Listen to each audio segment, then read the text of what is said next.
രണ്ട് രാജാക്കന്മാർ പട്ടണക്കാർ ഏലീശയോട്, ഈ പട്ടണത്തിന്റെ ഇരിപ്പ് മനോഹരമായിരുന്നു, യജമാനൻ കാണുന്നില്ലോ, എന്നാൽ വെള്ളം ചീത്തയും ദേശം രക്തനാശവുമാകുന്നു എന്ന് പറഞ്ഞു. അതിന് അവൻ, ഒരു പുതിയ ടവൽ കൊണ്ടുവന്ന് അതിൽ ഉപ്പ് ഇടുവീൻ എന്ന് പറഞ്ഞു. അവർ അത് അവന്റെ അടുക്കൽ കൊണ്ടുവന്നു.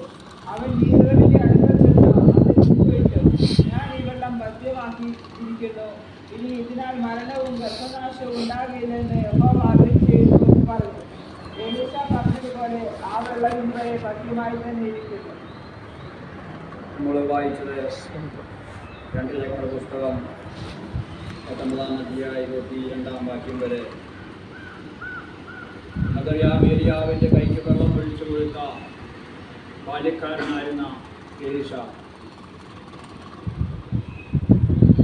ഏലിയാവിൽ നിന്നും ഇരട്ടി ആത്മാവിലെ പങ്ക് പ്രാപിച്ച ശേഷം, യോർദാൻ കടന്ന ശേഷം താൻ ആദ്യമായിട്ട് ചെയ്യുന്ന ഒരു അത്ഭുതമാണ് ശാപഗ്രസ്തമായി കിടന്ന യെരിഹോ പട്ടണത്തിൻ്റെ ശാപത്തെ ദൈവം അടിച്ചു മാറ്റുന്നത്. നമുക്കറിയാം, യോശുവയുടെ പുസ്തകം 6-ാം അധ്യായം 1-ാം വാക്യം വായിച്ച്. യോശുവ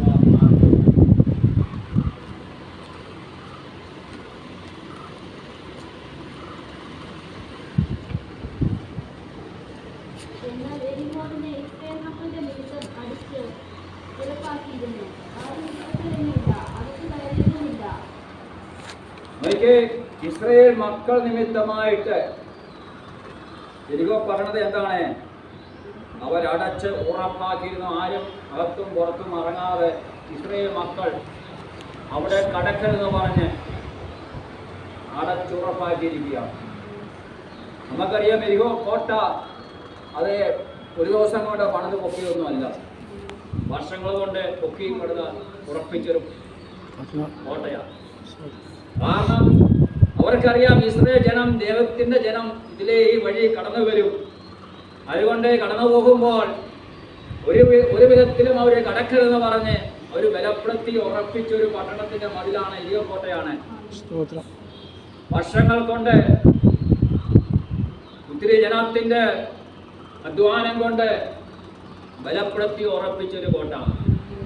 നമുക്കറിയാം, ദൈവം ചെങ്കടലിനെ വിഭാഗിച്ചത് മോശയോട് പറഞ്ഞു, നിന്റെ കരം അതിൻ്റെ മീത് നീട്ടാൻ.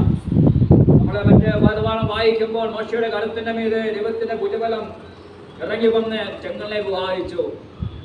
യോർദാനെ 2-ആയി വിഭാഗിച്ചത് പെട്ടകം ചുമക്കുന്ന പുരോഹിതന്മാരുടെ ഉള്ളംകാൽ വെള്ളത്തിന് വക്കത്ത് വെച്ചപ്പോൾ രണ്ടായിട്ട് പിരിഞ്ഞു മാറി. എന്നാൽ യെരിഹോ കോട്ടയ്ക്ക് മുമ്പാകെ കടന്നു വന്നപ്പോൾ ദൈവം യോശുവയുടെ പറഞ്ഞൊരു കാര്യമുണ്ട്. നിങ്ങളും പുരോഹിതന്മാരും സർവ്വജനം എന്താണ്? ഒരു ദിവസം ഒരു പ്രാവശ്യം ചുറ്റണം, 7-ാം ദിവസം 7 പ്രാവശ്യം ചുറ്റിയിട്ട് നിങ്ങൾ എല്ലാവരും കൂടെ ഒന്നിച്ചാർപ്പിടുമ്പോൾ ഈ യെരിഹോ കോട്ട തകർന്നടിയും. നോക്കിക്കേ, ഈ കോട്ടയെന്ന് പറയുന്നത് മനുഷ്യ നിർമ്മിതിയാണ്, ദൈവത്തിന്റെ സൃഷ്ടിയല്ല. നമുക്കറിയാം, ചെങ്കടലും യോർദാനും ഒക്കെ ദൈവം സൃഷ്ടിച്ച സാധനമാണ്, ദൈവത്തിന്റെ കൈക്കരകൾ കൊണ്ട് പണിതതാണ്. എന്നാൽ ചെങ്കോട്ട, ഈ യെരിഹോ കോട്ട ദൈവം പണിതതല്ല, മനുഷ്യരാൽ പണിതപ്പെട്ടതാ.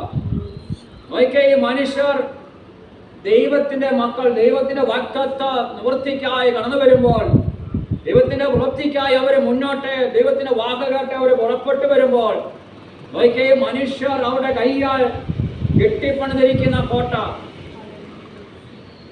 ഇതാണ്. കാരണം ദൈവ മക്കൾ ദൈവത്തിന്റെ വാഗ്ദത്തം ഒരിക്കലും പ്രാപിക്കരുത്, അവകാശത്തിലേക്ക് കടക്കരുതെന്ന് പറഞ്ഞ് അവർ തന്നെ മുന്നവേ കരുതി, മുന്നവേ തന്ത്രങ്ങൾ ഓതി മെനഞ്ഞ് വളരെ തടസ്സങ്ങൾ സൃഷ്ടിക്കുമ്പോൾ, പ്രിയമുള്ളവരെ നോക്കിയേ, ദൈവം പറയുകയാണ്, നിങ്ങൾ അവിടെ വലിയ കാര്യമൊന്നും ചെയ്യണം, നിങ്ങൾ അവിടെ ഒന്നിച്ചു നിന്ന് ആർപ്പിട്ട് കഴിഞ്ഞാൽ മാത്രമായി യെരിഹോ കോട്ട കൈപ്പണിയായി മനുഷ്യന്റെ കൈകൊണ്ട് പണിത ഈ വലിയ കോട്ടകൾ തകർന്നടിയപ്പെടുവാൻ തക്കവണ്ണം ഇടവരും. ഇവിടെ നമുക്ക് മുമ്പാകെ നമ്മൾ വാഗ്ദത്തം പ്രാപിക്കുവാൻ വേണ്ടി ദൈവത്തിന്റെ വചനപ്രകാരം, ദൈവത്തിന്റെ ആലോചന പ്രകാരം നമ്മളെ ഇറങ്ങിത്തിരിക്കുമ്പോൾ, നമ്മൾ വാഗ്ദത്തം പ്രാപിക്കരുത്, വാഗ്ദത്ത ദേശത്തിലേക്ക് എത്തരുതെന്ന് പറഞ്ഞ് നമ്മൾ പോലും അറിയാൻ നമുക്ക് മുമ്പാകെ ശത്രു കോട്ടകൾ കെട്ടി തന്ത്രങ്ങളെ ഒരുക്കുമ്പോൾ, നാം ദൈവത്തിന്റെ ആലോചന പ്രകാരം ദൈവസന്നിധിയിൽ കടന്നു വന്ന് ഒന്നിച്ചാർപ്പിടുമ്പോൾ ദൈവത്തെ ആരാധിക്കുമ്പോൾ പൈശാചി മന്ത്രം ഒരുക്കി എത്ര വലിയ കോട്ടയാണെങ്കിലും തന്ത്രങ്ങളാണെങ്കിലും അത് ആരാധനയ്ക്ക് മുമ്പാകെ അത് താർന്നടിയപ്പെടുവാൻ തക്കവണ്ണം ഇടവരും. ഹല്ലേലൂയ, സ്തോത്രം. അവിടെ നോക്കി വലിയ കാര്യമൊന്നും അവർ ചെയ്തില്ല. അവർ ഒന്നിച്ച് ആർപ്പിട്ടപ്പോൾ ദൈവം പറഞ്ഞനുസരിച്ച് ആർപ്പിട്ട് കഴിഞ്ഞപ്പോൾ ഒന്നിച്ച് കാഹളം ഊതി കഴിഞ്ഞപ്പോൾ നോക്കി അവർ ആ മനുഷ്യ നിർമ്മിതമായ കോട്ട താർന്നടിഞ്ഞുവെങ്കിൽ നമുക്ക് മുമ്പാകെ നാം പ്രാപിക്കേണ്ട വാഗ്ദത്തത്തിലേക്ക് നമ്മൾ പ്രവേശിക്കുവാൻ അടുത്തിരിക്കുമ്പോൾ ദൈവം ആ മുമ്പാകെ നമ്മെ കൊണ്ടുവന്നിരിക്കുമ്പോൾ സ്തോത്രം നമ്മൾ ഒരിക്കലും പ്രാപിക്കരുത്, കടക്കരുത് പറഞ്ഞ് നമ്മൾ പോലും അറിയാം നമുക്ക് മുമ്പ് നമ്മൾ കടന്നു വരുന്ന ഇവിടെ വരുമെന്ന് അറിഞ്ഞിട്ട് സ്തോത്രം കാലങ്ങൾക്ക് മുമ്പേ ശത്രു ഒരിക്കൽ കോട്ടകളുണ്ട്. എത്രയോ വർഷങ്ങൾക്ക് മുമ്പ് തന്നെ ഇവരെ പണി ആരംഭിച്ചത് ബലപ്പെടുത്തി ഉറപ്പിച്ചതാ. ഒരിക്കൽ നമ്മുടെ സ്തോത്രമായിട്ട് ഇത്രയും ജനം പോലും അറിയില്ല, എന്നാൽ ദൈവത്തിന് അറിയാമായിരുന്നോ? സ്തോത്രം. പ്രിയമുള്ളവരെ, നമ്മുടെ അവശ്യ മണ്ഡലത്തിൽ വ്യാപരിക്കുന്ന ശക്തികളുണ്ട്, നാം പോലും അറിയാതെ നമ്മെ കുതിച്ചാടിക്കുവാൻ, നമ്മെ ആപത്തിൽ പെടുത്തുവാൻ, നമ്മെ വൈശാചിക മണ്ഡലത്തിൽ ഒതുക്കി കളയുവാൻ, നമ്മൾ ഒരിക്കലും ഉയർച്ച പ്രാപിക്കും. ദൈവം നമുക്ക് വേണ്ടി ഒരിക്കൽ നന്മ പ്രാപിക്കരുതെന്ന് പറഞ്ഞ് മാത്രം ശത്രുവാൻ ഒരുക്കുന്ന കോട്ടകളെ മാത്രം അത് തകർക്കുവാൻ ദൈവവസനം നമ്മൾ ഒന്നിച്ചാർപ്പെടുമ്പോൾ ദൈവത്തെ തുതിക്കുമ്പോൾ ആ കോട്ടകൾ അത് തകർന്നടിയപ്പെടുവാൻ തക്കവണ്ണം ഇടവരും. ഹല്ലേലൂയ, സ്തോത്രം. നോക്കി യോശുവയോട് ദൈവം പറഞ്ഞതുപോലെ നോക്കി അവിടെ ജനം ഒന്നിച്ചാർപ്പിട്ടപ്പോൾ നോക്കി ആ കോട്ട, ആ മനുഷ്യ നിർമ്മിതമായ ഇസ്രായേൽ മക്കൾ നിമിത്തമായി ബലപ്പെടുത്തി ഉറപ്പിച്ച കോട്ടകൾ അത് താർന്നടിഞ്ഞുവെങ്കിൽ ഇത് പരിശുദ്ധ ആത്മാവിന് പറയാനൊരു കാര്യമുണ്ട്. നിങ്ങൾക്കായി ദൈവം ഒരുക്കിയ വാക്യത്തിലേക്ക് ദൈവം നിങ്ങളെ നടത്തിക്കൊണ്ടുവരുമ്പോൾ നിങ്ങൾ പോലും അറിയാതെ നിങ്ങളുടെ വഴിത്താരയിൽ പൈശാചിമണം മുന്നമേ ഒരുക്കി ബലപ്പെടുത്തി ഉറപ്പിച്ച കോട്ടകൾ അത് താർന്നടിയണമെങ്കിൽ നിങ്ങൾ അത് കണ്ട് ഭയപ്പെടാതെ ഒന്നിച്ചാർപ്പെടുമ്പോൾ ദൈവത്തെ തുതിക്കുമ്പോൾ ദൈവത്തിന്റെ ആലോചനയ്ക്ക് ദൈവശക്തം കേട്ട് ദൈവത്തിന്റെ പാതകളെ മുട്ടമടക്കുമ്പോൾ ആ കോട്ടകൾ അത് താർന്നടിയപ്പെടുവാൻ തക്കവണ്ണം ഇടവരും. കാരണം നിങ്ങളെ വിളിച്ചറയ്ക്കത് ഒരു മനുഷ്യനല്ല, ദൈവമാണ്. സ്തോത്രം. യോശുവയോട് ദൈവം പറഞ്ഞിട്ടാണ്, മോശയോട് ദൈവം പറഞ്ഞിട്ടാണ് സ്തോത്രം അവരെയൊക്കെ വിളിച്ചിറക്കിക്കൊണ്ട് വന്നത്.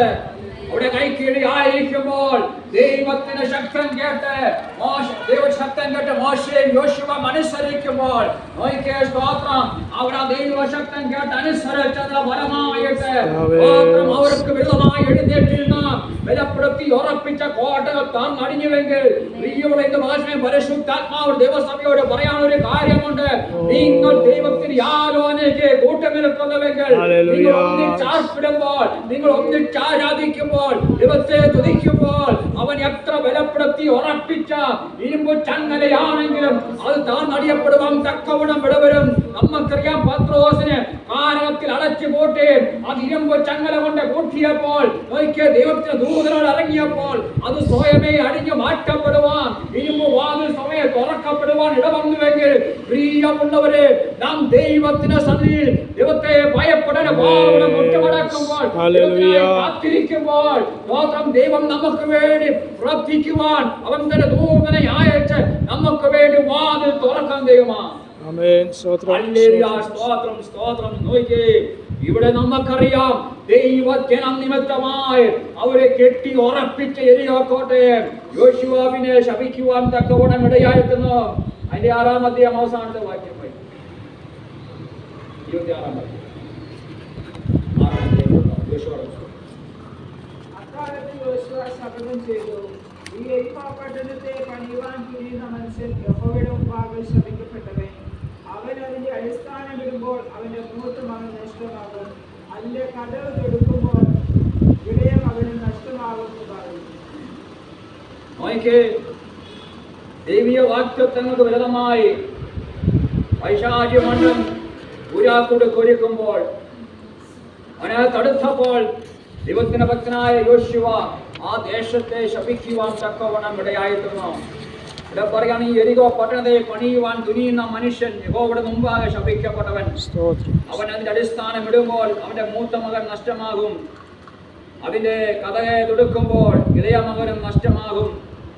അങ്ങനെ യഹോവ യോശുവയുടെ കൂടെ ഉണ്ടായിരുന്നു, അവന്റെ ദേശത്തെല്ലാം നോക്കി വാഗ്ദത്ത സന്തതിയെ ദൈവത്തിന്റെ ജനത്തിന് വിരുദ്ധമായി ഗോത്രം അവർക്ക് വിരുദ്ധമായി എരികോ കോട്ട പണിത് ഗോത്രം ആ ദേശത്തെ തടുക്കുവാൻ, ജനത്തെ തടുക്കുവാൻ തന്ത്രങ്ങൾ ഒരുക്കിയപ്പോൾ ദൈവത്തിന്റെ ശബ്ദം കേട്ട്, ദൈവത്തിന്റെ ആലോചന കേട്ട്, ദൈവത്തെ ഒന്നിച്ച് ദൈവത്തെ സ്തുതിച്ച് ആരാധിച്ചപ്പോൾ ആ എരികോ കോട്ട തകർന്നടിഞ്ഞു. എന്നാൽ പിന്നെ യോശുവ പറയുകയാണ്, ഇനി നീ എരികോ കോട്ട ഇതുപോലെ ആരും പണിയുവാൻ ഇടപെടരുത്. ദൈവ വാഗ്ദത്തങ്ങൾക്ക് വിരുദ്ധമായി, ദൈവ പദ്ധതിക്ക് വിരുദ്ധമായി, ദൈവത്തിന്റെ ആലോചനയ്ക്ക് വിരുദ്ധമായി ഇന്ന ദേശത്തെ തന്നെ ദൈവം ശാപഗ്രസ്തമാക്കി തീർക്കുവാൻ തക്കവണ്ണം ഇടവന്നു. ഈ ശാപഗ്രസ്തമായിരിക്കുന്ന ദേശത്തെയാണ് എലീശയുടെ കാലം കടന്നു വന്നപ്പോൾ കണ്ടിരിക്കുന്ന പുസ്തകം 2-ാം അധ്യായം 18-ാം വാക്യം. അവൻ എരിഹോവിൽ പാർത്തിരുന്നുകൊണ്ട് അവർ അവന്റെ അടുക്കൽ മടങ്ങി വന്നു. അവൻ അവരോട് പോകരുതെന്ന് ഞാൻ നിങ്ങളോട് പറഞ്ഞില്ലോ എന്ന് പറഞ്ഞു. നോക്കേ, എലീശ എരിഹോ പട്ടണത്തിൽ പാർക്കുമ്പോഴാണ് ആ പട്ടണക്കാർ അടുത്ത് വന്ന് പറയുകയാണ്, എലീശയോട് പറയുകയാണ്, എന്താണ്? യജമാനെ കാണുന്നല്ലോ, വെള്ളം ചീത്തയും ദേശം ഗർഭനാശവുമാകുന്നു. നോക്കേ, യോശുവയുടെ കാലം തൊട്ട് 300 വർഷക്കാലം എരിഹോ പട്ടണം എന്താണ്? അത് വെള്ളം കുടിക്കുവാൻ കൊള്ളത്തില്ല. അവിടുത്തെ ഗർഭഫലം പുത്രിമാർ ജനിക്കുവാൻ കഴിയാവണം നാശമായി കിടക്കുമ്പോൾ എലീശ എലിയാവിന്റെ ഇരട്ടി പങ്കു പ്രാപിച്ച് കടന്നു വന്നപ്പോൾ ചെയ്യുന്ന ആദ്യത്തെ അത്ഭുത പ്രവൃത്തിയാണ് സ്തോത്രം. നാശം ശാപഗ്രസ്തമാർന്ന ദേശത്തിന് ശാപത്തെ നീക്കി ആ ദേശത്തിന് ഒരു ശാപമോശം നൽകുവാൻ തക്കവണ്ണം ഇടവന്നു. നമുക്ക് എലീശയെ കുറിച്ച് പഠിക്കുമ്പോൾ ഏലിയാവിന്റെ ശബ്ദം, ഏലിയാവിന്റെ പിന്നാലെ ഗോത്രം തിരിച്ചുകൊണ്ടുന്ന കാളയെ, ഉഴുതുമരിച്ചുകൊണ്ടുന്ന കാളയെ കൊന്നിട്ട് അതിന്റെ കലപ്പയൊക്കെ വെട്ടിക്കീറി അതിനെ കൊണ്ട് പാചകം ചെയ്ത് ഗോത്രം ആ പാചകം മറ്റുള്ളവർക്ക് വിളമ്പി കൊടുത്തിട്ട് സ്വന്തം മോനം വിട്ട് ഇറങ്ങി തിരിച്ച എലീശ. സ്തോത്രം. ഏലിയാവിന്റെ കാലത്ത് ഏലിയാവിന്റെ പിന്നാലെ പിന്തുടർന്ന ഒരു ബാല്യക്കാരനായി തീർന്ന എലീശ. നമുക്കറിയാം, ഏലിയാവിന്റെ കീഴ് പ്രവാചക ശിഷ്യന്മാരെ അനേകര് ഉണ്ടായിരുന്നപ്പോൾ ഒരു ശിഷ്യനായിട്ടല്ല താൻ ഇടുന്നത്.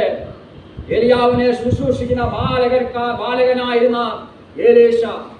നോക്കിക്കേ, തന്റെ മേൽ അന്ന് ഏലിയ വിട്ടൊരു പുതപ്പുണ്ട്. ആ പുതപ്പിന് വേണ്ടി താൻ കേട്ട വാഗ്ദത്തത്തിന് വേണ്ടി താൻ ഒറ്റയുള്ളെങ്കിലും താൻ അതിനു വേണ്ടി മുന്നോട്ട് കടന്നു പോകാൻ തക്കവണ്ണം ഇടയായിത്തീരുന്നു. കണ്ടിരിക്കുന്ന പുസ്തകം 2-ാം അധ്യായം 1 തൊട്ട് വായിക്കുമ്പോൾ 1 തൊട്ട് വായിക്കുന്നത്.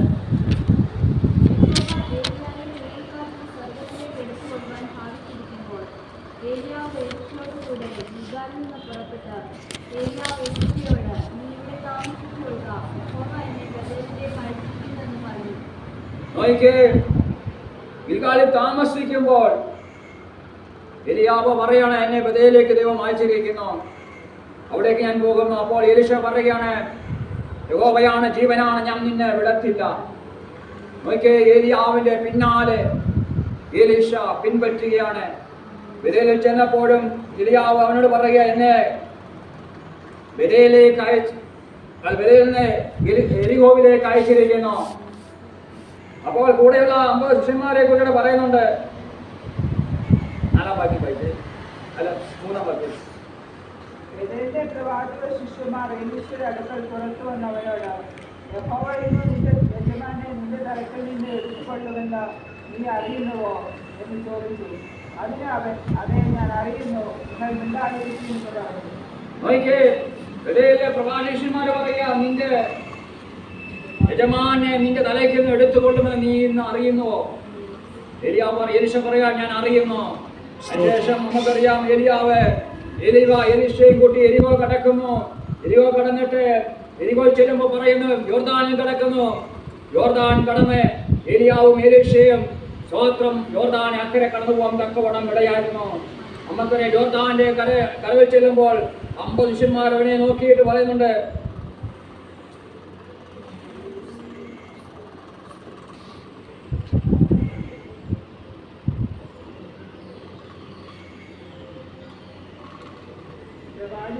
പുരുഷന്മാരിൽ 50 പേർ ചെന്ന് അവർക്കെതിരെ ദൂരത്ത് നിന്നു. 50 പ്രകാശിഷ്യന്മാർ ദൂരത്ത് നിന്ന് എന്താണ് അവർക്കെതിരെ ദൂരത്ത് നീക്കുകയാണ്. പക്ഷേ ഏലിയാവിനെ അനുഗമിക്കുക ഒറ്റ ഒരു ബാല്യക്കാരൻ മാത്രമുള്ള ഏലീശ. അപ്പൊ ഒരു ചോദ്യം ചോദിച്ചേക്കാം, ഏലിയാവ് പുറപ്പെടുത്തടിച്ച് മറുകര കിടക്കുന്നു, പക്ഷേ എങ്ങനെ തിരിച്ചു വരുമെന്ന് നമ്മളൊക്കെ ചിന്തിച്ചേക്കല്ലേ? എലീശയുടെ മനസ്സിൽ അങ്ങനെ ചിന്തയില്ലെന്നുള്ള. ഏലിയാവ് പുറപ്പെടുത്ത് മറുകര പോകുന്നു, അത് അഭിഷേകം അല്ലെ ശക്തി പ്രാപിച്ചിട്ട് തിരിച്ച് എങ്ങനെ വരുമെന്ന് തനിക്കൊരു ചിന്തയില്ല. കാരണം തന്റെ ഒറ്റ ലക്ഷ്യമേ ഉള്ളൂ, തനിക്ക് ഏലിയാവിന് സ്തോത്രം ചിലത് പ്രാപിച്ചെടുക്കണം, ദൈവം ചിലത് പ്രാപിച്ചെടുക്കണം. അതിനുവേണ്ടിയാണ് താൻ ഇറങ്ങിത്തിരിച്ചത്.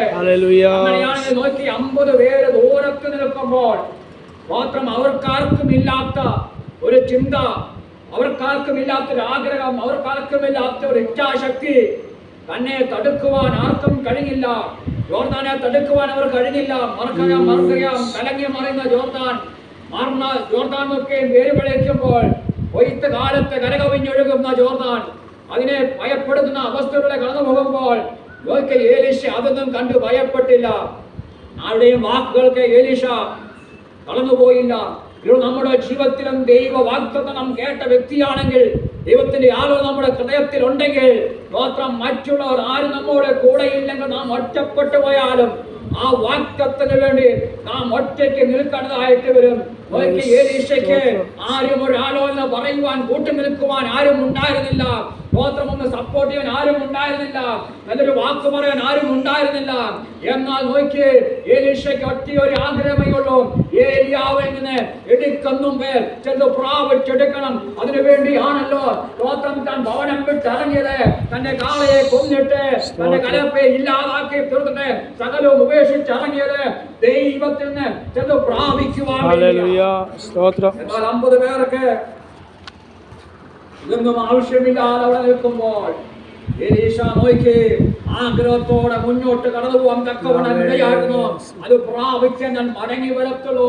എന്റെ ജീവനല്ല എനിക്ക് വലുത്. സ്തോത്രം, എന്റെ ജീവനല്ല ഇത്രയും നാളെ ഞാൻ ജീവിച്ചത്, ഏലിയാവിന്റെ പുറകെ നടന്നത്, ദൈവത്തെ ആരാധിച്ച് ദൈവത്തെ സേവിച്ചത്, ദൈവത്തിൽ വിശ്വസയോടെ നിന്നത് ദൈവത്തിൽ നിന്ന് ചെന്ന് പ്രാപിക്കാൻ വേണ്ടിയാണ്. അങ്ങനെയാണെങ്കിൽ പ്രിയമുള്ളവരെ, ചെന്ന് പ്രാപിക്കുവാൻ സ്വർഗം നമ്മൾ വിളിച്ച് വാതിലച്ചപ്പോൾ നമ്മോട് കൂടെ ആരുമില്ലെങ്കിലും നാം ഒറ്റപ്പെട്ടു പോയാലും, സ്തോത്രം ഏതൊക്കെ മരണത്തിന്റെ അവസരം കടന്നു പോയാലും, സ്തോത്രം മരണജോധം നമുക്ക് മുമ്പാകെ ഉണ്ടായെങ്കിലും, സ്തോത്രം കലങ്ങി മാറിയിരുന്ന ഏത് അവസ്ഥയാണെങ്കിലും, ഭയപ്പെടുന്ന ഏത് അവസ്ഥയാണെങ്കിലും, നമ്മുടെ നന്മകളെ അപഹരിച്ചു കൊണ്ടുപോകുന്ന ഏത് അവസ്ഥയാണെങ്കിലും, സ്തോത്രം നമ്മുടെ ആഗ്രഹം എന്ന് പറഞ്ഞ് ദൈവത്തിൽ നിന്ന് ചില പ്രാപിച്ചെടുക്കുക, ഊഴത്തിൽ നിന്ന് ചില പ്രാപിച്ചെടുക്കുക. അല്ലോ സ്തോത്രം നോക്കി, ഏലിയാവിന്റെ കാലത്ത് ഏലിയാവിനെ കൊണ്ട് കഴിയാത്ത കാര്യമായിരുന്നു എരിഹോവിന്റെ ശാപത്തെ അടിക്കുക എന്നുള്ളത്. നോക്കി, ഏലിയാവിനെ കൊണ്ട് കഴിഞ്ഞില്ല. ഏലിയാവിന് അത് ഇതുവരെയും വെളിപ്പെട്ട് വന്നില്ല. ആരും ഏലിയാവിന് പറഞ്ഞില്ല ഇങ്ങനെ ഒരു ദേശം എന്താണ് എരിഹോ പട്ടണം, ഇതിലെ വെള്ളം മോശമാണെന്നും ഇവിടുത്തെ ഗൾഫ് മലം മോശമാണെന്നും ആരും പറഞ്ഞില്ല. കാരണം അത് അതുവരെയും വെളിപ്പെട്ട് വന്നില്ല. എലീശയുടെ സമയമായപ്പോഴാണ് അത് വെളിപ്പെട്ട് വന്നത്. ഇവിടെ നമ്മുടെ ജീവിതത്തിലും സ്തോത്രം നാം വില കൊടുക്കുവാൻ തയ്യാറാകുമ്പോൾ, സ്തോത്രം ദൈവത്തിന് വില കൊടുക്കുവാൻ തയ്യാറാകുമ്പോൾ, ചിലതൊക്കെ വെളിപ്പെട്ട് ഇതുവരെ മറഞ്ഞു കിടക്കുന്നത്, ഇതുവരെ സ്തോത്രം വെളിച്ചത്ത് വരാതെ മറഞ്ഞു കിടക്കുന്നത് സ്വർഗം വെളിപ്പെടുത്തി അതിനെ പുറത്തു കൊണ്ടുപോകാൻ തക്കവണ്ണം ഇടവരും. അല്ല സ്തോത്രം, സ്തോത്രം. ഈ കാലഘട്ടത്തിലും കഴിഞ്ഞ കാലഘട്ടം പോലെയല്ല. ഈ കാലം നമുക്ക് അധികം കൃപ ആവശ്യമാണ്. ഈ കാലഘട്ടത്തിൽ നമുക്ക് ജീവിക്കണമെങ്കിൽ ഇരട്ടി കൃപ നമുക്ക് ആവശ്യമാണ്. സ്തോത്രം, സ്തോത്രം. ഏലീശയ്ക്ക് അത് മനസ്സിലായി. സ്തോത്രം, നമുക്കറിയാമല്ലോ ഈ എരിഹോമൊക്കെയും ഈ ഗിൽഗാലും ഈ ബഥേലും സ്തോത്രം എരിഹോ ഈ ജോർദാനും ഒക്കെയും കടന്നാണ് താൻ അഭിഷേകം പ്രാപിക്കാൻ വേണ്ടി, ഇരട്ടി പങ്ക് പ്രാപിക്കാൻ വേണ്ടി കടന്നുപോയത്. മാത്രം അന്തൊന്നും അനുഭവിക്കാത്ത, അന്തൊന്നും ഭാരപ്പെടാത്ത, പ്രയാസപ്പെടാത്ത സങ്കടമായ അവസ്ഥകൾ തന്റെ ജീവിതത്തിൽ പിന്നെ ഉണ്ടാകുവാൻ തക്കവണ്ണം ഇടയാകുന്ന അഭിഷേകം പ്രാപിച്ച് ഇരട്ടി പങ്ക് പ്രാപിച്ച് മടങ്ങി വന്നപ്പോൾ എന്താണ് മാറിഞ്ഞിരുന്നത് പുറത്തു വരുവാൻ തക്കവണ്ണം ഇടവന്നു. നമുക്കറിയാം കർത്താവ് യേശു ക്രിസ്തു സ്നാനപ്പെട്ട് പരിശുദ്ധാത്മാവിന്റെ അഭിഷേകം തന്നെ കടന്നു വന്നപ്പോൾ എന്താണ് പിശാച് തന്നെ പരീക്ഷിക്കാൻ വേണ്ടി അടുത്തു. ഇതുവരെയും ഇല്ലാത്തൊരു പരീക്ഷ. സ്തോത്രം. നോക്കിക്കേ, അഭിഷേകം പ്രാപിച്ച് ഉയരത്തിലെ ആത്മശക്തി പ്രാപിച്ച് താൻ കടന്നു വന്നപ്പോൾ നോക്കിക്കേ, പിശാചിനെ പരീക്ഷിക്കുവാൻ വേണ്ടി കടന്നു വന്നു. എന്നാൽ നോക്കിക്കേ, താൻ അതിനെ ജയിക്കുവാൻ തക്കവണ്ണം ഇടവന്നു. പ്രിയമുള്ളവർ, നമ്മുടെ ജീവിതത്തിലും ഇത് പ്രാപിച്ചു കഴിയുമ്പോൾ ഇത് പരീക്ഷിക്കുവാൻ വേണ്ടി പൈശാചികമണ്ഡലം അടുക്കുമ്പോൾ നമുക്ക് ദൈവത്തിന്റെ കൃപ ആവശ്യമാണ്. അങ്ങനെയാണെങ്കിൽ നോക്കിക്കേ, എലിയാവ് ഇരട്ടി പങ്ക് പ്രാപിച്ച് മടങ്ങി വന്നപ്പോൾ അത് മറഞ്ഞിരുന്ന് പുറത്തു വരുവാൻ തക്കവണ്ണം ഇടവന്നു. ഇതുവരെയും വെളിപ്പെട്ടിൽ എലിയാവിന് വെളിപ്പെട്ടില്ല. നോക്കിയ 300 വർഷക്കാലമായി മറഞ്ഞു കടന്ന വെളിച്ചത്ത് വരാതെ മറഞ്ഞു കടന്നതിനെ മൂടി വെച്ചതിനെ സ്വർഗം വെളിപ്പെടുത്തിയെങ്കിൽ നമ്മുടെ ജീവിതത്തിൽ നമ്മൾ വാക്തത്വം പ്രാപിക്കുമ്പോൾ, വാക്തത്തിലേക്ക് നമ്മൾ കാലെടുത്ത് വെക്കുമ്പോൾ മറഞ്ഞ് കിടക്കുന്നതിന് വെളിച്ചത്ത് വരാത്തതിന് സ്വർഗം പുറത്തു കൊണ്ടുവന്ന് അതിനെ വെളിപ്പെടുത്തി അതിനൊരു പരിഹാരം ഉണ്ടാക്കുവാൻ തക്കവണ്ണം സ്വർഗത്തിലെ ദൈവത്തിന് ഇടവരും. സ്തോത്രം. നോക്കിക്കേ, അതുകൊണ്ട് നമുക്ക് മുമ്പാകെ ഗിൽഗാലും ബേഥേലും എരിഹോവൊക്കെ ഉണ്ടാകും. സ്തോത്രം. ജോർദാൻ ഉണ്ടാകും, കലങ്ങി മറിയുന്ന അവസ്ഥയുണ്ടാകും, ഭയപ്പെടുന്ന അവസ്ഥയുണ്ടാകും, പ്രകടിപ്പിക്കുന്ന അവസ്ഥയുണ്ടാകും, പേടിപ്പിക്കുന്ന അവസ്ഥയുണ്ടാകും. സ്തോത്രം. എന്നാൽ അതിനെയൊന്നും നോക്കാതെ സ്തോത്രം, നമ്മുടെ ഒറ്റ ലക്ഷ്യം എന്താണ്? ദൈവത്തിന്റെ ചില പ്രാപിച്ചെടുക്കുക. അതില്ലാതെ നമുക്ക് മുന്നോട്ട് പോകാൻ കഴിയത്തില്ല. നാം ഇറങ്ങി തിരിച്ചത് ഇതിനു വേണ്ടിയാണ്. ലോകത്തിൽ നിന്ന് സ്വന്തം സമ്പത്ത് ഉണ്ടാക്കുവാനോ അല്ലെങ്കിൽ സ്വന്തം ഭൗതിക നന്മയ്ക്ക് വേണ്ടിയല്ല. സ്വർഗത്തിൽ ഉയരത്തിൽ നിന്ന് പ്രാപിച്ചെടുക്കുമ്പോൾ നമ്മുടെ ജീവിതത്തിൽ നമുക്ക് അനുഗ്രഹമായി പുറപ്പെടുവാൻ തക്കവണ്ണം ഇടവരും. സ്തോത്രം. സ്തോത്രം. നമുക്കറിയാം, ഗിൽഗാലിനെ കുറിച്ച് പഠിക്കുമ്പോൾ ഇസ്രായേൽ മക്കൾ ആദ്യമായി സ്തോത്രം യോർദാൻ കടന്ന് കാലുകുത്തിയ ദേശമാണ് ഗിൽഗാല്. അവിടെ നിന്നാണ് സ്തോത്രം നമുക്കറിയാം, യോർദാനെ വിരോധന്മാരെ കാല് ചവിട്ടി ഉറപ്പിച്ചെന്ന് അടുത്തുനിന്ന് 12 കല്ലെടുത്ത് ഒരു സ്തോത്രം ഒരു ഓർമ്മ സ്തംഭം ഉണ്ടാക്കണമെന്ന് യോശുവയോട് പറഞ്ഞപ്പോൾ യോശുവ യോർദാൻ നടുവിൽ നിന്ന് 12 കല്ലെടുത്ത് സ്തോത്രം നാട്ടി ആ സ്ഥാനമാണ് ഗിൽഗാൽ എന്ന് പറയുന്നത്. അത് നമ്മള് യോശുവയുടെ പുസ്തകം 5-ാം അധ്യായത്തിൽ നമ്മൾ കാണുന്നുണ്ട്. 4-ാം അധ്യായം ബിരുദമാക്കികൾ വായിക്കുന്നത് യോർദാനിൽ നിന്ന് എടുത്ത 12 കല്ല് യോശുവ ഗിൽഗാലിൽ നാട്ടി. ഓർമ്മ സ്തംഭമായി ദൈവജനത്തിന് വേണ്ടി ദൈവം ചെയ്ത അത്ഭുതങ്ങളെ ഓർമ്മിക്കുവാൻ വേണ്ടി പിതാക്കന്മാരോട് പറഞ്ഞ് ദൈവം ഉറപ്പിച്ചു കൊടുത്ത ഗിൽഗാല്. എന്നാൽ ഈ ഗിൽഗാൽ ദേശത്ത് തന്നെയാണ് സ്തോത്രം ദൈവം ആദ്യമായിട്ട് പിന്നെയും പറഞ്ഞ യോശുവയോട് പറഞ്ഞത്. അതിന്റെ 5-ാം അധ്യായം 6-ാം വാക്യം വായിച്ചേ. പുറപ്പെട്ട യോദ്ധാക്കളായവരൊക്കെയും യഹോവയുടെ വാക്ക് അനുസരിക്കായതുകൊണ്ട് അവർ മരിച്ചൊടുങ്ങും വരെ ഇസ്രായേൽ മക്കൾ 40 സംവത്സരം മരുഭൂമിയിൽ സഞ്ചരിക്കേണ്ടി വന്നു.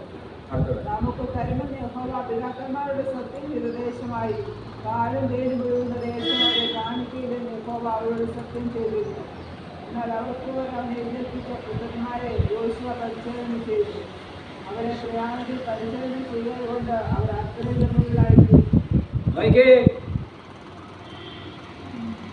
മോശയെ അനുസരിക്കാതെ ദൈവസാധുവിനെ അനുസരിക്കാതെ കടന്നു വന്നപ്പോൾ സ്തോത്രം എന്താണ്? ദൈവം അവരോട് പറഞ്ഞു, നിങ്ങൾ വാഗ്ദത്ത ഭൂമി അവകാശമാക്കില്ല. നിങ്ങൾ 40 വർഷം കൊണ്ട് ഈ ഭൂമിയിൽ പട്ടുപോകുന്ന മറവാൻ തക്കവണ്ണം ഇടവന്നു.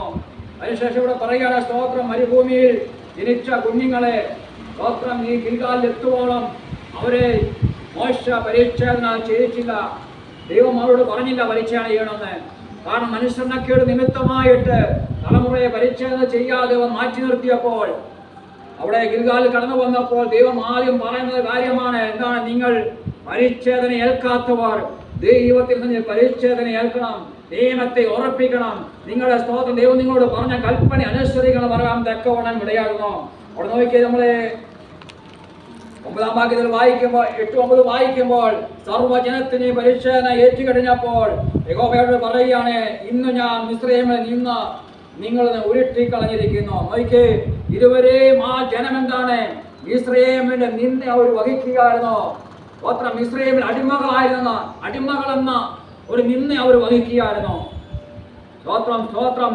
ആ പരിച്ഛേദനയെ അവർ ഏറ്റുകഴിഞ്ഞപ്പോൾ ദൈവ നിയമത്തെ അവർ അംഗീകരിച്ചു കഴിഞ്ഞപ്പോൾ പാലിച്ചു കഴിഞ്ഞപ്പോൾ ദൈവം ആ നിന്നെ ഉരുട്ടി മാറ്റിയിട്ട് സ്തോത്രം ആ ദേശത്തിന് ഗിൽഗാൽ എന്ന് പേരിടുവാൻ തക്കവണ്ണം നമ്മുടെ ജീവിതത്തിലും ദൈവത്തിന്റെ കൽപ്പന നാം അനുസരിക്കുമ്പോൾ, ദൈവ ഉടമ്പടി നാം നിവർത്തിക്കുമ്പോൾ, ഇതുവരെയും അനുഭവിച്ച നിന്ദകളെ, അവമാനത്തെ സ്വർഗം നീക്കിയിട്ട് മാത്രം നമുക്ക് ദൈവം ഉറപ്പുള്ള ഒരു ജാതിയാക്കി സ്വർഗം നമ്മളെ തീർക്കുവാൻ തക്കവണ്ണം ഇടവരും. ഗിൽഗാൽ എന്ന ദേശം നോക്കി ഓർമ്മയുടെ സ്ഥലമായി നിന്നെ ഉരുട്ടിക്കളഞ്ഞ, അപമാനത്തെ നീക്കിക്കളഞ്ഞ സ്തോത്രം ദൈവസനിൽ ഉടമ്പടി ചെയ്ത ദേശമായി ഗിൽഗാൽ ഇരിക്കുമ്പോൾ ഇതിലേക്ക് നമ്മൾ പറയുന്നുണ്ടല്ലോ, സ്തോത്രം യഹോവ ഇറങ്ങി വന്ന് യാക്കോബിന്റെ കഷ്ടകാലത്ത് ദൈവം തന്നോട് സംസാരിച്ച ഇടത്ത് ദൈവ സാന്നിധ്യം നിറഞ്ഞു നിൽക്കുന്ന ഇടം ബഥേല്. സ്തോത്രം യെരിഹോ നമുക്കറിയാമല്ലോ. സ്തോത്രം ഇസ്രായേൽ ജനത്തെ കടത്തിവിടാതെ തടുത്ത സ്തോത്രം ബലപ്പെടുത്തി ഉറപ്പിച്ച യെരിഹോ കോട്ടകള് സ്തോത്രം അതും കടന്ന് ജോർദാൻ കടക്കുമ്പോൾ നമ്മൾ കാണുന്നുണ്ട് കരകവിഞ്ഞൊഴുകുന്ന ജോർദാൻ. ഇതൊക്കെയും മറികടന്നിട്ടാണ് ഇസ്രായേൽ മക്കൾ വാഗ്ദത്ത ദേശത്തേക്ക് കടക്കുന്നത്. എന്നാൽ സ്തോത്രം നമ്മളൊരു കാര്യം ചിന്തിക്കണം. ഏലിയാവ് കടന്നുപോയ വഴിയിലൊക്കെ കടന്നുപോയിട്ട് പഴയ സ്ഥാനത്തേക്ക് കടന്നുപോയിട്ടാണ് താൻ സ്വർഗ്ഗാരോഹണം ചെയ്തത്. ഏലിയാവ് എവിടെ അവസാനിച്ചോ അവിടെ നിന്ന് എലീശ അഭിഷേകം പ്രാപിച്ച് വീണ്ടും പള്ളിയിലേക്ക് മടങ്ങി വരുവാൻ തക്കവണ്ണം ഏറ്റെടുക്കപ്പെടുവാൻ തക്കവണ്ണം ഇടവന്നു. നമ്മുടെ ജീവിതത്തിലും ഇതൊക്കെ അനുഭവിക്കാറുണ്ട്. നമ്മുടെ ജീവിതത്തിൽ നിന്ദകളെ ദൈവം ഉരുട്ടിക്കളയാറുണ്ട്, അപമാനത്തെ ദൈവം നീക്കിക്കളയാറുണ്ട്. നമ്മുടെ ജീവിതത്തിൽ നമ്മളെ പലപ്പോഴും ദൈവവുമായിട്ട് ഉടമ്പടി ചെയ്ത് നമ്മൾ ദൈവത്തിൽ അംഗീകാരം പ്രാപിക്കാറുണ്ട്. ദൈവസ്ഥനിൽ നമ്മൾ ദൈവ സാന്നിധ്യം അനുഭവിച്ചവരാണ്, ദൈവത്തിന്റെ മഹത്വം കണ്ടവരാണ്, ദൈവത്തെ ആരാധിച്ചവരാണ്. നമ്മുടെ ജീവിതത്തിൽ ചില ശാപഗ്രസ്തം നമ്മൾ മുന്നോട്ട് കടന്നുപോകാൻ കഴിയാതെ വണ്ണം നമ്മെ കെട്ടിയടച്ച സ്തോത്രം നമ്മൾ തടുത്തു കളഞ്ഞ കോട്ട പോലെ പ്രശ്നം നമ്മുടെ ജീവിതത്തിൽ ഉണ്ടായിട്ടുണ്ട്. മരണകരമായി നമ്മളെ ഭയപ്പെടുന്ന പേടിപ്പിക്കുന്ന അവസ്ഥകൾ നമ്മുടെ ജീവിതത്തിൽ ഉണ്ടായിട്ടുണ്ട്. ഇതൊക്കെ മറികടന്ന് മാത്രമേ നമുക്ക് ഇത് പ്രാപിക്കുവാൻ കഴിയത്തുള്ളൂ. നമ്മുടെ ജീവിതത്തിലും ഇവരെ കടന്നുപോയി അതേ സാഹചര്യം നമ്മുടെ ജീവിതത്തിൽ നാം അനുഭവിച്ചേ മതിയാകത്തുള്ളൂ. ഇതൊക്കെ നമ്മുടെ ജീവിതത്തിൽ ദൈവം ഒരുക്കി വെച്ചതാ. അവിടെ നാം കടന്നുപോകാതെ ക്ഷീണിച്ചു പോകാതെ ദൈവം നമ്മെ ഒരുക്കി ഇടത്തേക്ക് താൻ കടന്നുപോയി വാഗ്ദത്തങ്ങളെ പ്രാപിക്കുവാൻ തക്കവണ്ണം ഇടയായിരിക്കണം. നോക്കിയ എലീശ താൻ പ്രാപിക്കുവാൻ വേണ്ടി ഇറങ്ങി തിരിച്ചു. അത് താൻ പ്രാപിച്ചാണ് മടങ്ങിപ്പോയത്. അത് നോക്കിയ സ്തോത്രം താൻ ഇറങ്ങി വന്ന് പുസ്തകത്തിൽ 2-ാം ഭാഗത്ത് തന്നെ വായിക്കുമ്പോൾ തന്നെ യെരിഹോവിന്റെ ശാപത്തെ മാറ്റിയ ശേഷം 23-ാം ഭാഗം 2-21 വായിക്കുമ്പോൾ താൻ ബഥേലിലേക്കാണ് കടന്നു പോകുന്നത്. അവിടെ നോക്കുമ്പോൾ കുറെ ബാലന്മാര് തന്നെ പരിരക്ഷിക്കുവാൻ തക്കവണ്ണം ഇടവന്നു. അത് വായിച്ച് കണ്ടിട്ട് പിന്നെ അവൻ അവിടെ നിന്ന് ബഥേലിലേക്ക് പോയി. അവൻ വഴിയിൽ നടക്കുമ്പോൾ ബാലന്മാർ പട്ടണത്തിൽ നിന്ന് പുറപ്പെട്ടു വന്നു അവനെ പരിഹസിച്ച് അവനോട് മൊട്ടത്തലയാ കയറിവാ എന്ന് പറഞ്ഞു. അവൻ പിന്നോക്കം നിന്ന് അവരെ നോക്കി യഹോവ നാമത്തിൽ അവരെ ശപിച്ചു. അപ്പോൾ കാട്ടിൽ നിന്ന് 2 പെൺകരടി ഇറങ്ങി വന്ന് അവരിൽ 42 ബാലന്മാരെ കീറിക്കളഞ്ഞു. അവൻ അവിടെ വിട്ട് കർമ്മൽ പർവ്വതത്തിലേക്ക് പോയി അവിടെ നിന്ന് ശമരിയിലേക്ക് മടങ്ങിപ്പോയി. എലീശയും എലിയാവുമൊക്കെയും യാത്ര ചെയ്ത ഈ വഴിയിലൂടെ തന്നെയാണ് അവർ പിന്നെയും മടങ്ങി വരുന്നത്. ഇവിടേക്ക് മുമ്പ് പറഞ്ഞതുപോലെ സ്തോത്രം ഇതുവരെയും മറഞ്ഞു കിടന്ന, ഇതുവരെയും കളിയാക്കാത്തവർ, ഇതുവരെയും നിന്ദിക്കാത്തവർ, ഇതുവരെ അപമാനിക്കാത്തവർ ഇപ്പോൾ നിന്ദയുടെയും അപമാനത്തിന്റെയും പരിഹാസത്തിന്റെയും വാക്കുകളാണ് ഉയർത്തുന്നത്. കാരണം സ്തോത്രം അഭിഷേകം വെളിപ്പെട്ട് കഴിയുമ്പോൾ, ദൈവത്തിന്റെ മഹത്വം വെളിപ്പെട്ട് കഴിയുമ്പോൾ, ദൈവപ്രവൃത്തി വെളിപ്പെട്ട് കഴിയുമ്പോൾ മറഞ്ഞു കിടക്കുന്നതൊക്കെയും പുറത്തു വരുവാൻ, നമ്മളെ കുത്തി വേദനിപ്പിക്കുവാൻ, നമ്മളെ ഭാരപ്പെടുത്തുവാൻ തക്കവണ്ണം ഇടവരും. സ്തോത്രം പ്രിയമുള്ളവരെ, നമ്മുടെ ജീവിതത്തിൽ നാം ഒരു കാര്യം മനസ്സിലാക്കണം. സ്തോത്രം ഏലിയാവിന്റെ പിന്നാലെ പോയി എലീശ താൻ ഇരട്ടി പങ്ക് പ്രാപിച്ച് മടങ്ങി വന്നപ്പോൾ താൻ ഇതുവരെയും അനുഭവിക്കാത്ത വേദന താൻ അനുഭവിക്കുവാൻ തക്കവണ്ണം ഇടവന്നു. എന്നാൽ അവിടെ താൻ ഉറപ്പോടെ ധൈര്യത്തോടെ നിൽക്കുവാൻ തക്കവണ്ണം ഇടവന്നു. അങ്ങനെയാണെങ്കിൽ പ്രിയ നമ്മുടെ ജീവിതത്തിലും നമ്മൾ വാഗ്ദത്തം പ്രാപിക്കുവാൻ കഴിയാതവണ്ണം ജാതികളും പൈശാചികമുണ്ടകളും നമുക്കുള്ളമായി വെല്ലുവിളിച്ച് ഉറപ്പിച്ച് വെട്ടിയ കോട്ടകളെ നാം ഒന്നിച്ചാർപ്പെടുമ്പോൾ അത് ചാർക്കപ്പെടുവാൻ തക്കവണ്ണം ഇടവരും. സ്തോത്രം യോശുവ നഗരത്തെ നോക്കി ശപിച്ച സ്തോത്രം പ്രിയമുള്ളവരെ, നമ്മൾ ആരും ശാപഗ്രസ്തരായി തിരുവാൻ ഒരിക്കലും ഇടവരുത്തരുത്. നോക്കിയ ദൈവത്തിന്റെ വാക്തത്തിന് വിരോധമായി, ദൈവത്തിന്റെ പദ്ധതികൾക്ക് വിരോധമായി സ്തോത്രം നാം ആരും സംസാരിക്കുവാനോ നാം ആരും കൈ ഉയർത്തുവാനോ ഇടവരുത്. സ്തോത്രം ദൈവ വാഗ്ദത്തം നമുക്കായി ദൈവം ഒരുക്കിയിട്ടുണ്ടെങ്കിൽ അതിനെ തടുക്കുവാൻ, അതിനെ ഇല്ലാതാക്കുവാൻ ഒരു ശക്തിക്കും കഴിയത്തില്ല.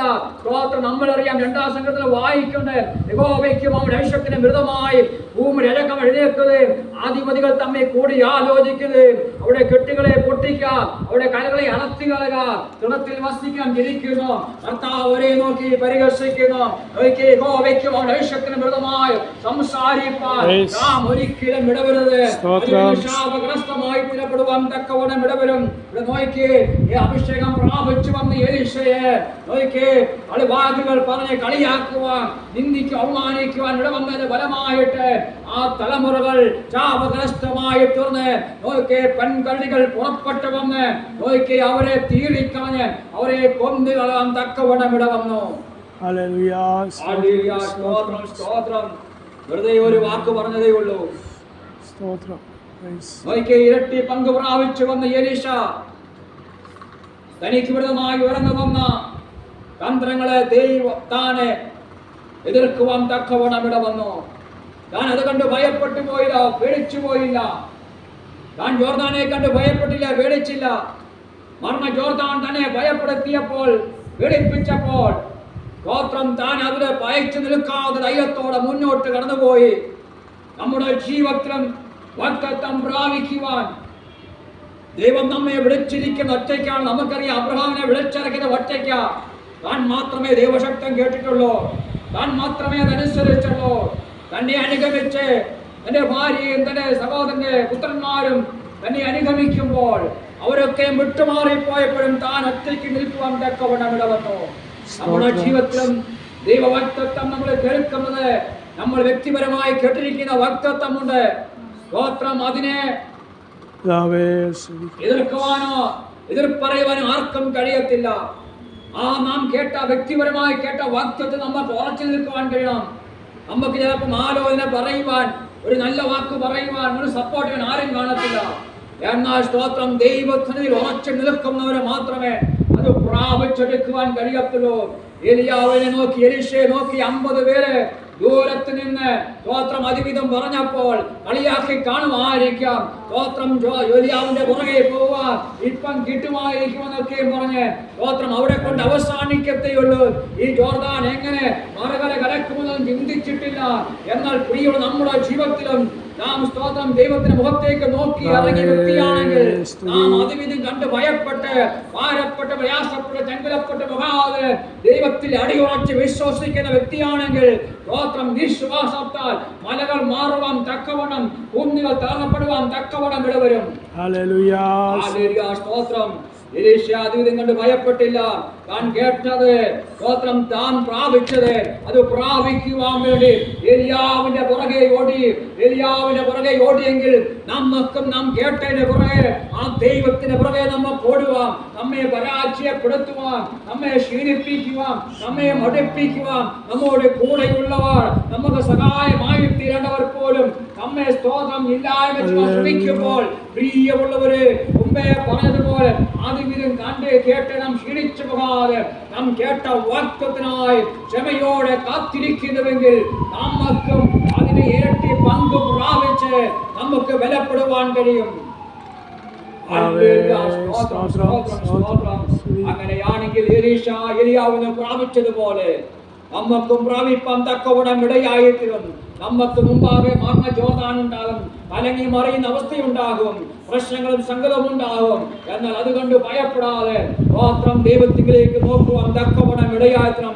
പത്രോസിനോട് പറയുന്നത് പോലെ കാറ്റും കടലും കണ്ട് താനെ സ്തോത്രം തന്റെ നോട്ടം മാറിയപ്പോൾ താനെ സ്തോത്രം ആഴത്തിലേക്ക് താഴുവാൻ തക്കവണ്ണം ഇടവന്നു. എന്നാൽ രക്ഷിക്കണമെന്ന് പറഞ്ഞ് ദൈവത്തിലേക്ക് കരം നീട്ടിയപ്പോൾ കർത്താവ് യേശു ക്രിസ്തു വെള്ളത്തിന് മീതെ അവനെ കരം പിടിച്ച് നിർത്തിയെങ്കിൽ നമ്മുടെ ജീവിതത്തിൽ ഇതുപോലെ കാറ്റും കോളും കാണുമ്പോൾ ക്രിസ്തുവിൽ നിന്നുള്ള നോട്ടം നമ്മളെ മാറിയിട്ട് നമ്മൾ പ്രശ്നങ്ങളിലേക്ക് നോക്കുവാൻ തക്കവണ്ണം ഇടവരും. അപ്പോൾ നമ്മൾ താരപ്പെടുവാൻ ഇടവരും. സ്തോത്രം. അങ്ങനെയല്ല വേണ്ടത്.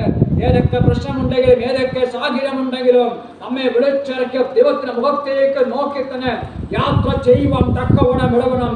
വിശ്വാസ നായകനും പൂർത്തി വരുത്തുമായ ക്രിസ്തുവിനെ നാം സൂക്ഷിച്ച് നോക്കിയാൽ നാം ഒരിക്കലും താഴ്ന്നു പോയില്ല, നാം ഒരിക്കലും നഷ്ടപ്പെട്ടു പോയില്ല, നമുക്ക് പരാജയപ്പെടുവാൻ കഴിയത്തില്ല, പരാജയപ്പെട്ടു പോകത്തില്ല, ഒരു ഭിക്ഷ നമ്മെ തകർക്കുവാൻ കഴിയത്തില്ല.